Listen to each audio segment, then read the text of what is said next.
안녕하세요. 11-1 누가복음 23장, 마가복음 15장 말씀 함께 읽도록 하겠습니다. 누가복음 23장 1절입니다. 무리가 다 일어나 예수를 빌라도에게 끌고 가서 고발하여 이르되 우리가 이 사람을 보매 우리 백성을 미혹하고 가이사에게 세금 바치는 것을 금하며 자칭 왕 그리스도라 하더이다 하니 빌라도가 예수께 물어 이르되 내가 유대인의 왕이냐? 대답하여 이르시되 내 말이 옳도다. 빌라도가 대제사장들과 무리에게 이르되 내가 보니 이 사람에게 죄가 없도다 하니 무리가 더욱 강하게 말하되 그가 온 유대에서 가르치고 갈릴리에서부터 시작하여 여기까지 와서 백성을 소동하게 하나이다. 빌라도가 듣고 그가 갈릴리 사람이냐 물어 헤롯의 관할에 속한 줄을 알고 헤롯에게 보내니 그때 헤롯이 예루살렘에 있더라. 이 무리들 이제 바리새인, 서기관, 그리고 대제사장뿐만 아니라 그들에 의해서 선동된 또 돈으로 매수가 된 그 모든 사람들을 말하고 있습니다. 이제 본인들은 사형권이 없다 보니까 빌라도의 재판을 열어서 이제 그곳에서 사형 언도를 받기를 원했는데요. 그를 갈 때 어떤 죄목을 붙였느냐? 바로 자칭 왕이라. 또 가이사에게 세금 바치는 것. 그러니까 정치적으로 이 문제를 해결하려고 했던 거죠. 그래서 3절에 빌라도가 이제 신문을 해야 되니까 예수께 물어봅니다. 내가 유대인의 왕이냐? 내 말이 옳도다. 근데 빌라도가 보면은요, 4절에 이 사람에게 죄가 없도다. 왜냐하면 빌라도는 지금 예수님께서 행하신 일에 대해서 어느 정도는 알고 있었습니다. 왜냐하면 6월절 때마다 6월절은 굉장히 큰 명절이니까 빌라도도 가이사랴에 원래는 가이사랴 쪽에 있다가 이때만큼은 이 예루살렘에 와 있거든요. 그 뭐 재물 장사하고 이런 것들을 다 보고 있는데 예수님이 다 한번 엎어버리시는 것도 봤고 또 예수님이 가르치는 것도 이제 알고 있었던 거죠. 그러다 보니까 이들이 억지로 이 예수 그리스도를 고발하는 것을 알고 있었기 때문에 이거는 뭐 죄가 없다라고 말하는데 오절에 무리가 더욱 강하게 말하는 거죠. 압박을 하고 있는 겁니다. 딱 보면은 잘못하면 밀란이라도 일으킬 그런 모습을 보여주고 있는 거죠. 위협을 하고 있는 거죠. 그러다 보니까 어쩔 수 없어서 근데 갈릴리 사람의 이야기를 듣고 당시 갈릴리에 관할 담당이 헤롯 안티파스였기 때문에 그 헤롯에게 보내게 됩니다. 8절부터 보시면은요. 헤롯이 예수를 보고 매우 기뻐하니 이는 그의 소문을 들었으므로 보고자 한지 오래였고 또한 무엇이나 이적 행하심을 볼까 바랐던 영고로라. 여러 말로 물으나 아무 말도 대답하지 아니하시니 대제사장들과 서기관들이 서서 힘써 고발하더라. 헤롯이 그 군인들과 함께 예수를 업신여기며 희롱하고 빛나는 옷을 입혀 빌라도에게 도로 보내니 헤롯과 빌라도가 전에는 원수였으나 당일에 서로 친구가 되니라. 헤롯은 세례요한을 죽인 사람이죠. 이 헤롯 안티파스, 성경에서 헤롯 안디바라고 나오는데 예수를 보고 싶어 했던 겁니다. 근데 여기서 본다라는 것은 마치 뭐 우리나라 이게 옛날에 군 정권 시절에 대통령이 군인 출신의 그 정권 시절에 반대 측에서 열심히 이렇게 뭐 이렇게 데모를 하거나 그런 운동을 하는 지도자, 그 사람이 보고 싶다라는 건 뭘까요? 그 사람을 이제 고문을 한다든지 죽일 수도 있다라는 거죠. 지금 헤롯이 예수를 보고자 한다라는 것은 바로 그런 의미입니다. 그냥 와서 혹시라도 이적을 행하지는 않을까? 왜냐 이적에 대한 소문을 들었거든요. 근데 와서 아무것도 대답 안 하니까 열이 받는 거죠. 그래서 11절에 업신여기어 희롱하고 빛나는 슬피 빌라도에게 다시 보내는 겁니다. 괘씸한 거죠. 근데 이때 헤롯과 빌라도가 당일 원수였으나 당일에 서로 친구가 되니라. 공통의 관심사가 있기도 하고 어쨌든 이 부분에 대해서는 지금 빌라도도 이것을 헤롯한테 넘기고 싶은데 또 헤롯도 도저히 답이 없으니까 빌라도한테 넘기려고 하는 거죠. 그만큼 이제 서로 많은 대화가 오갔을 거라는 것을 표현하고 있습니다. 13절부터 보시면요. 빌라도가 대제사장들과 관리들과 백성을 불러 모으고 이르되 너희가 이 사람이 백성을 미혹하는 자라 하여 내게 끌고 왔도다. 보라 내가 너희 앞에서 신문하였을 때 너희가 고발하는 일에 대하여 이 사람에게서 죄를 찾지 못하였고 헤롯이 또한 그렇게 하여 그를 우리에게로 도로 보내었도다. 보라 그가 행한 일에는 죽일 일이 없느니라. 그러므로 때려서 놓겠노라. 우리가 일제히 소리질러 이르되 이 사람을 없이 하고 바라바를 우리에게 놓아 주소서 하니 이 바라바는 성중에서 일어난 밀란과 살인으로 말미암아 옥에 갇힌 자러라. 빌라도는 예수를 놓고자 하여 다시 그들에게 말하되 그들은 소리질러 이르되 그를 십자가에 못 박게 하소서 십자가에 못 박게 하소서 하는지라. 빌라도가 세 번째 말하되 이 사람이 무슨 악한 일을 하였느냐 나는 그에게서 죽일 죄를 찾지 못하였나니 때려서 놓으리라 하니 그들이 큰 소리로 재촉하여 십자가에 못 박기를 구하니 그들의 소리가 이긴지라. 이에 빌라도가 그들이 구하는 대로 하기를 언도하고 그들이 요구하는 자 곧 밀란과 살인으로 말미암아 옥에 갇힌 자를 놓아주고 예수는 넘겨주어 그들의 뜻대로 하게 하니라. 빌라도는요, 계속해서 이 사람에게서는 죄가 없다. 내가 너희들 앞에서 신문했는데 죄가 없다. 계속 이야기를 하니까 나중에는요, 이들이 이제 바라바를 놓아달라고 합니다. 오히려 바라바는 놔주고 이 사람은 그냥 두라는 거죠. 계속 그렇게 얘기를 하니까 이 바라바는 누구냐? 성중에서 일어난 밀란과 살인으로 19절에 보면은 옥에 갇힌 자예요. 밀란과 살인이다. 이거는 사형에 해당하는 죄죠. 그만큼 더 사람들에게 피해도 많이 끼쳤을 거고요. 근데 오히려 그를 놓아달라고 이야기를 합니다. 그래, 그 다음에는요, 21절에 십자가에 못 박게 하소서라고. 이게 다 누구의 아이디어겠습니까? 그 당시 종교 지도자들의 아이디어겠죠? 그래 22절에 세 번째 말하는 거예요. 무슨 악한 일을 하느냐? 거기서 죽일 죄를 찾지 못하였다라고 했는데 나중에는 23절 후반절에 보시면 그들의 소리가 이긴지라. 이거는 굉장히 빌라도를 압박을 하고 이제 밀란이 막 일어날 것 같은 그런 분위기가 조성이 됐다는 것을 알 수가 있죠. 그렇게 해서 그대로 사형 원도를 하게 됩니다. 26절부터 보시면요. 그들이 예수를 끌고 갈 때에 시몬이라는 구레네 사람이 시골에서 오는 것을 붙들어 그에게 십자가를 지어 예수를 따르게 하더라. 또 백성과 및 그를 위하여 가슴을 치며 슬피 우는 여자의 큰 무리가 따라오는지라. 예수께서 돌이켜 그들을 향하여 이르시되 예루살렘의 딸들아 나를 위하여 울지 말고 너희와 너희 자녀를 위하여 울라. 보라 날이 이르면 사람이 말하기를 잉태하지 못하는 이와 해산하지 못한 배와 먹이지 못한 젖이 복이 있다 하리라. 그때 사람이 산들을 대하여 우리 위에 무너지라 하며 작은 산들을 대하여 우리를 덮으라 하리라. 푸른 나무에도 이같이 하거든 마른 나무에는 어떻게 되리요 하시니라. 또 다른 두 행악자도 사형을 받게 되어 예수와 함께 끌려가니라. 해골이라 하는 곳에 이르러 거기서 예수를 십자가에 못 박고 두 행악자도 그렇게 하니 하나는 우편에 하나는 좌편에 있더라. 이에 예수께서 이르시되 아버지 저들을 사하여 주옵소서 자기들이 하는 것을 알지 못함이니이다 하시더라. 그들이 그의 옷을 나눠 제비 뽑을새 백성은 서서 구경하는데 관리들은 비웃어 이르되 저가 남을 구원하였으니 만일 하나님이 택하신 자 그리스도이면 자신도 구원할지어다 하고 군인들도 희롱하면서 나와 신 포도를 주며 이르되 내가 만일 유대인의 왕이면 내가 너를 구원하라 하더라. 그의 위에 있는 유대인의 왕이라 쓴 패가 있더라. 달린 행악자 중 하나는 비방하여 이르되 내가 그리스도가 아니냐 너와 우리를 구원하라 하되 하나는 그 사람을 꾸짖어 이르되 내가 동일한 정죄를 받고서도 하나님을 두려워하지 아니하느냐 우리는 우리가 행한 일에 상당한 보응을 받는 것이니 이에 당연하거니와 이 사람이 행한 것은 옳지 않은 것이 없느니라 하고 이르되 예수여 당신의 나라 임하실 때 나를 기억하소서 하니 예수께서 이르시되 내가 진실로 내게 이르노니 오늘 내가 나와 함께 낙원에 있으리라 하시니라. 예수님께서 이제 십자가에 못 박히시게 되는데요. 26절에 보시면 십자가를 끌고 가는데 계속해서 이제 쓰러지는 거죠. 이미 예수님께서는 오후 3시경에 십자가에서 이렇게 돌아가시게 되는데 대부분의 죄수들은 십자가에서 며칠씩 이렇게 살아있는 경우들이 있다라고 합니다. 그러다 보니까 예수님께서 이렇게 십자가에 달려 돌아가셨다라는 그 이야기는 그것도 뼈를 꺾지도 않은 상태에서 그것은 이미 고통이 너무 심했다라는 걸 이야기를 하고 있죠. 그러니까 그 전에 신문이 굉장히 가혹했다라는 것을 알 수가 있습니다. 그래서 이 십자가를 제대로 지지도 못하는 상황이었는데 시몬이라는 구레네 사람이 이제 억지로 십자가를 지게 되었지만 어떻게 보면 하나님께서도 준비한 사람이죠. 그렇게 해서 갈 때 여자들이 뒤에서 크게 큰 무리가 따르면서 웁니다. 근데 예수님은 나를 위해서 울지 말라라고 했고 예루살렘 바로 너희와 너희 자녀를 위하여 울라. 왜냐하면 그 5, 6년 뒤에 예루살렘이 멸망당하거든요. 얼마나 많은 사람들이 끔찍하게 죽임을 당하는지 모릅니다. 100만 명 이상이 굶어 죽었다라고 하는데요. 그건 완전히 아비규환을 뛰어넘어 도저히 이거는 사람이 생각할 수 없는 가장 처참한 광경이라고 할 수가 있을 겁니다. 그렇게 끌려갈 때 32절에 보면 또 다른 두 행악자도 사형을 받게 되어 예수와 함께 끌려가요. 끌려가는데 예수님께서는 계속 무리들이 막 욕을 하고 있다 할지라도 34절에 저들을 사하여 주옵소서 자기들이 하는 것을 알지 못함이니이다. 이렇게 얘기를 합니다. 이렇게 말씀을 하시고요. 그렇게 하는데 39절에 보시면 그 전에 36절에 보시면 내가 만일 유대인의 왕이면 내가 너를 구원하라 하더라.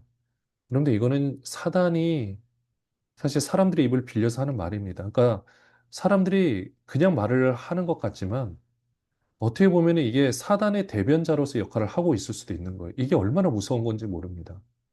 우리가 하나님 일을 한다고 하는데 정말 하나님 일을 하는 것이 아니라 사단의 일을 하는 것이 될 수도 있거든요.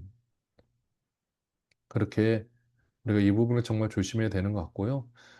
달린 행악자 39절에 보시면 하나는 비방에 이르는데 한 사람은요, 어, 원래는 둘 다 욕을 했다라고 기록이 되어 있거든요. 그러니까 평행 구절을 보면. 근데 한 사람은 이제 내가 동일한 정죄를 받고서도 하나님을 두려워하지 아니하느냐. 이 바로 십자가상에서 회심한 것으로 보여집니다. 그러면서 이제 깨닫게 되는 거죠. 우리는 우리가 행한 일에 상당한 복을 받는 것이니 아마 독립운동 같은 것을 펼쳤던 사람들 같아요. 이렇게 할 때가 뭐 셀로 땅이라든지 그러니까 이런 일을 했었는데 이러면서 42절 예수여 당신의 나라 임하실 때 나를 기억하소서. 43절에 보시면 예수님이 이게 이제 큰 소리로 말한 게 아닙니다. 굉장히 숨을 헐떡거리면서 오늘 내가 나와 함께 낙원에 있으리라. 저는 이 말씀을 생각하면서 예수님께서 십자가에 못 박히시기 전에 예수님이 생각하는 그 하나님의 나라 그리고 그 귀한 복음을 이해한 사람이 있었을까? 제자들도 이해를 못했을 거예요. 근데 어떻게 보면은 우리는 이름도 알지 못하는 행악자였던 이 한 사람이 그것을 기억을 하고 있다라는 겁니다. 아니, 그 말씀을 깨달았다라는 겁니다. 여러분, 예수님의 그러면 그 사역이 실패한 사역입니까? 그 당시에는 깨닫지 못했다 해가지고 예수님은 목회를 잘 못한 걸까요? 오늘날에 우리가 교회를 바라보는 시각으로 보면 사실은 그렇게 볼 수 있을 겁니다. 열심히 사역을 해도 많이 모이지 않고 또 뭐 교회 규모가 크지 않고 그렇게 되면은 그렇게 바라보는 시선이 굳이 말로 하지 않아도 서로 이렇게 느끼는 부분들이 있거든요.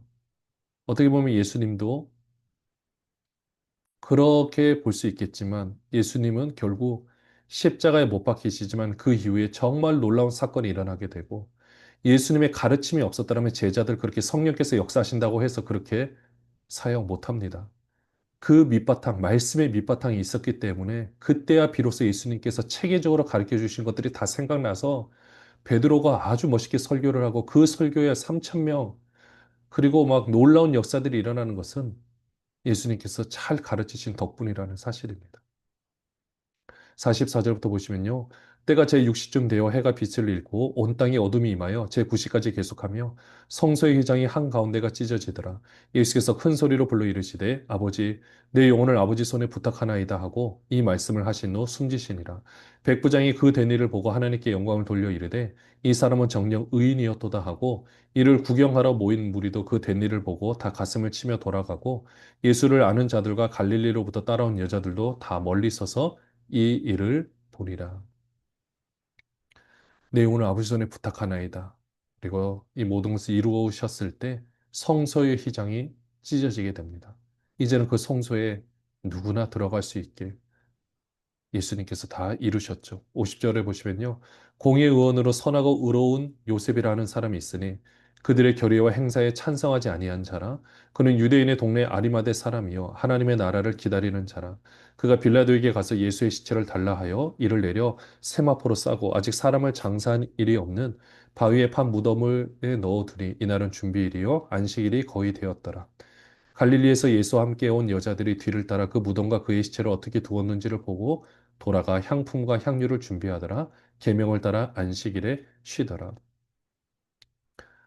사내들인 공의원의 한 사람이었던 바로 선하고 의로운 요셉이라는 사람이 있었는데 이 사람은 그 자신의 그 무덤을 어떻게 보면은 사람을 장사한 일이 없는 이 무덤 가운데서 예수님을 이제 장사를 하게 됩니다. 예수님은 뭐 준비를 하실 수가 있었겠습니까? 그러나 이렇게 자원하는 사람들을 통해서 또 놀라운 역사를 이루어가는 것을 보게 됩니다. 마가복음 15장 1절입니다.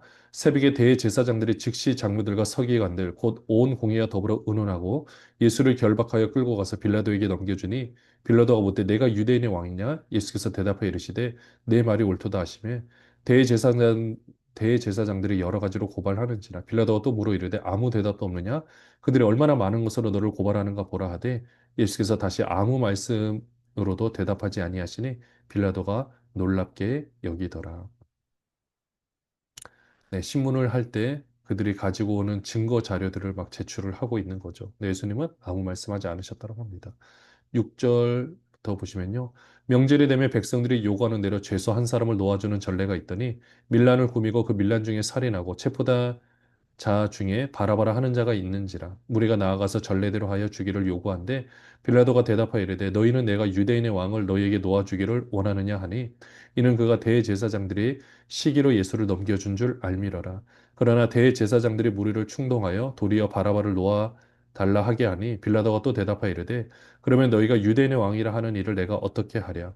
그들이 다시 소리 지르되 그를 십자가에 못 박게 하소서. 빌라도가 이르되 어찌 미냐 무슨 악한 일을 하였느냐 하니 더욱 소리 지르되 십자가에 못 박게 하소서 하는지라. 빌라도가 무리에게 만족을 주고자 하여 바라바는 놓아주고 예수는 채찍질하고 십자가에 못 박히게 넘겨주니라. 네, 십자가에 못 박혀 게 넘겨줍니다. 16절부터 보시면요. 군인들이 예수를 끌고 브라이도리온이라는 뜰 안으로 들어가서 온 군대를 모으고 예수께 자색 옷을 입히고 가시관을 엮어 씌우고 격려하여 이르되 유대인의 왕이여 평안할지어다 하고 갈대로 그의 머리를 치며 침을 뱉으며 꿇어 절하더라. 희롱을 다한 후 자색 옷을 벗기고 도로 그의 옷을 입히고 십자가에 못 박으려고 끌고 나가니라. 가시관입니다. 여러분들 17절에 나오는 가시관. 이 가시의 길이가 최소 7cm, 8cm 되는 굉장히 굵은, 그러니까 굵기도 하고 긴 이 가시관을 엮어가지고 씌웁니다. 여러분들 머리에 씌운 상태에서 19절에 보시면 갈대로 그의 머리를 친다. 어떻게 될까요? 그 가시, 갈대로 칠 때마다 그 가시가 머리를 파고듭니다. 엄청난 고통이 있고 피가 흘러 내리겠죠. 그런데 예수님께서 이런 수치와 모욕을 당하셨습니다. 그분이 하나님이세요. 자신을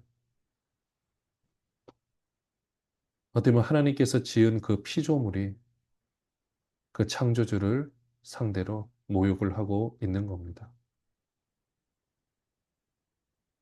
근데 이렇게 이 원래는 우리가 당해야 될 것들이겠죠.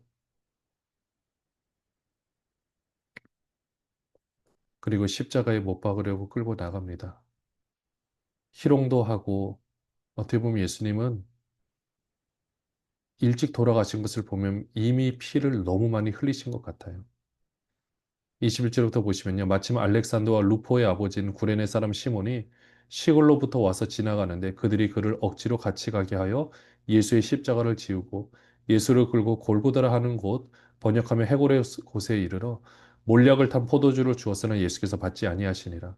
십자가에 못 박고 그 옷을 나눌세 누가 어느 것을 가질까 하여 제비를 뽑더라. 때가 제3시가 되어 십자가에 못 박으니라. 그 위에 있는 죄패 유대인의 왕이라 썼고 강도들을 예수와 함께 십자가에 못 박으니 하나는 그의 우편에 하나는 좌편에 있더라. 지나가는 자들은 자기 머리를 흔들며 예수를 모욕하여 이르되 아하 성전을 헐고 사흘에 짓는다는 자여 내가 너를 구원하여 십자가에서 내려오라 하고 그와 같이 대제사장들로 서기관들과 함께 희롱하여 서로 말하되 그가 남은 구원하였으되 자기는 구원할 수 없도다. 이스라엘의 왕 그리스도가 지금 십자가에서 내려와 우리가 보고 믿게 할지어다 하며 함께 십자가에 못 박힌 자들도 예수를 욕하더라. 네, 여기서 함께 십자가에 못 박힌 자들도 예수를 욕하죠. 그리고 지나가는 자들도 29절에 보시면 머리를 흔들며 예수를 모욕합니다. 그러면서 하는 말이 성전을 헐고 사흘에 짓는 자는 저요. 내가 너를 구원하여 십자가에서 내려오라. 여러분들 만약에 제가 예수라면 저는 내려올 것 같습니다.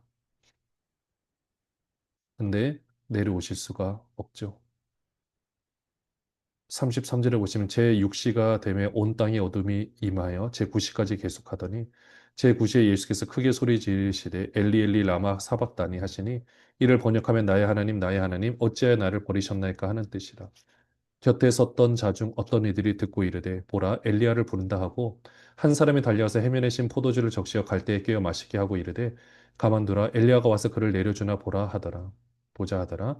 예수께서 큰 소리를 지르시고 숨지시니라. 이에 성소 의장이 위로부터 아래까지 찢어져 둘이 되니라. 예수를 향하여 섰던 백부장이 그렇게 숨지심을 보고 이르되 이 사람은 진실로 하나님의 아들이었도다 하더라. 멀리서 바라보는 여자들도 있었는데 그 중에 막달라 마리아와 또 작은 야고보와 요새의 어머니 마리아와 또 살로메가 있었으니 이들은 예수께서 갈릴리에 계실 때 따르며 섬기던 자들이요. 또 이외에 예수와 함께 예루살렘에 올라온 여자들도 많이 있었더라. 엘리 엘리 라마 사박다니 어찌하여 나를 버리시나이까. 저는 이 십자가 사건을 보면서 결혼하기 전에는 이 십자가 예수의 입장에서 그 아픔이 어, 많이 이제 그걸 이제 묵상을 보통 하죠. 근데 우리가 알고 있는 삼위일체 개념으로 한 분이시지만 그 성자 하나님을 버리시고 어떻게 보면은 버렸다고 표현을 하고 있는데 그렇게 끊어내야 되는 그 아픔이 얼마나 클까? 아버지로서 아들을 바라보는 그 아픔이 얼마나 클까? 한 분 하나님이시면 이 모든 것을 다 느끼신다라면 그 고통이 정말 얼마나 클까? 결혼한 뒤에는 아들을 바라보며 그 생각을 하게 되었습니다. 정말 힘든 고통이죠. 말로 표현할 수 없는 이 고통이죠.